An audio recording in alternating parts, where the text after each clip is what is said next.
আমার মেয়ে, আমি জন্ম দিলাম, আমি বড় করতেছি, আমি খাওয়াই, মানে আমি খাওয়াই বলতে মানে কি, আমরা উপার্জন করি, আমরাই খেতে খাওয়াই নাকি? আমরা ওসিলা না রিজিকের, আমরা কামাই রোজগার করে নিয়ে আসি।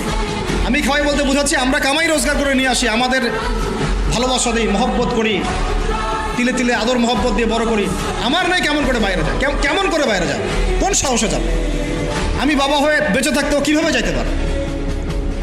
গেলে ওকে একদম খাওয়ার বন্ধ করে দিবেন। আমার ছেলে বালেগ হয়েছে, নামাজে যাবে না কেন? যাবে না কেন? যদি না যায় আমি ওর খাওয়া বন্ধ করে দিব। শাসন করতে হবে সবসময়, কিন্তু মিষ্টি কথা চিরা ভিজে না। আল্লাহ পাক কোরআনের মধ্যে হেদায়েত দিতে উৎসাহিত করেছেন, এখানেই আবার আইনগুলো নাজিল করেছেন। মানে সবসময় মানুষকে দাওয়াত দিয়ে বুঝিয়ে সুঝিয়ে কাজ হয় না, মাঝে মাঝে পিটানো লাগে, লাগে না? শাসন লাগে না? লাগে।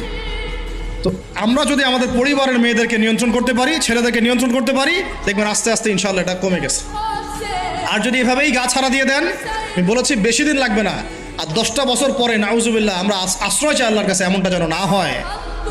দেখবেন যে এটা এমন হারে বেড়ে গেছে যে ঘরে ঘরে সমকামিতা ঢুকে যাইতে পারে। নাউজুবিল্লাহ, এই তাদাত, এই সংখ্যা দিন দিন বাড়তেছে।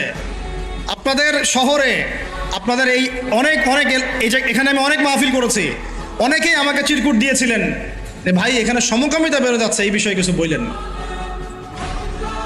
চিন্তা করেন, ভিতরে ভিতরে এগুলো চলতেছে, হোটেলে হোটেলে চলতেছে। আপনারা ভালো মানুষে যে বসে থাকলে হবে না, এত ভালো মানুষ হতে আল্লাহ পাক বলেন নাই। আল্লাহ পাক বলেছেন সৎ কাজে আদেশ করো, অসৎ কাজে কি করো, নিষেধ করো, এবং আপনি আপনার জায়গায় আল্লাহ বিরোধী কোনো কিছুকে প্রশ্রয় দিবেন না।